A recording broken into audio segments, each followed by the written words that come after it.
Tank বলা যাবে না আর কি, শোটাকে মিনি শার্ক ট্যাঙ্ক বলা যাবে কিন্তু না। আপনি তো মনে বলছেন মনে না? না না বলি নাই, আমরা মিনি শার্ক ট্যাঙ্ক বললে আনঅফিসিয়ালি আসলে মানুষ মিনি শার্ক ট্যাঙ্কই বলছে, বাট আসলে কোনো নামটা আমরা ফাউন্ডার্স ডে বলছি কিছুদিন, বাট দিন শেষে যেহেতু আমার ইউটিউব চ্যানেলে পাবলিশ হবে, আমার মনে হয় না অনেকটা আপনার পডকাস্টের মতো নাম ধাম দিয়ে কিছু যায় আসবে না। আর তাছাড়া মানে আপনি যদি টেকনিক্যালি স্পিকিং, আপনি কিন্তু শার্ক ট্যাঙ্ক ওয়ার্ডটা ইউজ করেন নাই, যখন এটার সাথে মিনি ওয়ার্ডটা লাগাইছেন, পুরোটা কিন্তু একটা ওয়ার্ড হতে পারে, হ্যাঁ, হয়তো ঠিক আছে, so- সমস্যা হবে না। হ্যাঁ হ্যাঁ। জি। সো মানে যদিও করে আমি এখানে বেরো যাওয়ার চান্স আছে, আপনি বেরো যেতে পারবেন। না না ওইরকম কেউ কিছু করবে না, অত বড় কিছু কখনো হবে না, জাস্ট কার্ডেস। এবং আসল শার্ক ট্যাঙ্ক যারা করেন তাদের সাথেও আমার প্রথম যারা যখন লঞ্চ করার পরিকল্পনা করছে তখনও তাদের সাথে আমার অনেক কথাবার্তা হয়েছে, এবং আমি আশাবাদী যে সামনে শার্ক ট্যাঙ্ক আরো ভালো হবে। আসলটা আমাদেরটা তো আসলে প্রক্সি, সো ওইটা অত ভালো হয়তো কখনো হবে না, ওটা আমরা শখে করতেছি, ছোটখাটো ইনভেস্টমেন্ট নিয়ে করতেছি, সো ওটা অনেক বড় কিছু হওয়ার আশা আমরা করিও না।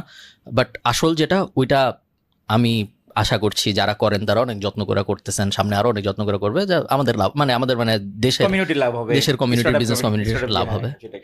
আমরাও দোয়া করি আপনার এই মিনি শার্ক ট্যাঙ্ক ওর যেটা বলছেন যে নাম দিয়েছেন সেটা, এটা এক সময় 100 কোটি টাকা ফান্ডিং করবে। হ্যাঁ, ইনশাআল্লাহ, আজকে থেকে হয়তো 5 করবে। 10 বছর পরে। সো জি সবকিছু ছোট ছোট দিয়েই তো শুরু হয়, ছোট ছোট বালুকণা, বিন্দু বিন্দু জল। জি তো যেটা বলছিলাম ভাইয়া, সেটা হচ্ছে যে এটা তাহলে অন এয়ারটা হবে, পরবর্তী জানাই দেওয়া হবে, রাইট? আর এটা হচ্ছে আপনার আলাদা কি ইউটিউব চ্যানেলে হবে নাকি না, সব আমার চ্যানেলেই যাবে। আপনার চ্যানেলেই যাবে?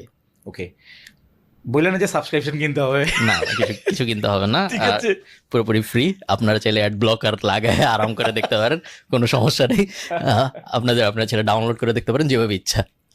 চমৎকার চমৎকার। আচ্ছা, এটা তো চাইলে আপনি আলাদা একটা ইউটিউব চ্যানেল খুলেও এটা করতে পারতেন, আপনার অডিয়েন্স পাওয়ার জন্য মনে হয় নাকি, যেহেতু আপনার 15 লাখ audience আছে। হ্যাঁ, 15 লাখ অডিয়েন্স আছে, এটা একটা কারণ। আরেকটা কারণ হলো আমার ঝামেলা তো ভাল লাগে না, সো ধরুন আরেকটা চ্যানেল ম্যানেজ করতে হবে, তারপরে একটু আমার কাছে একটু ঝামেলা লাগে যে এই দুইটা চ্যানেল চালাবো, এখন Only তিনটা Crime চ্যানেল Middle চালাবো। podcast একটা, right? হ্যাঁ, জ্ঞানী কথাবার্তা শো একটা। জানি কথাবার্তার কোনো চ্যানেল নেই, ওগুলো সবকিছু আমি আমারটাই নিয়ে ও, আসছি। আচ্ছা, আচ্ছা। এবং আমার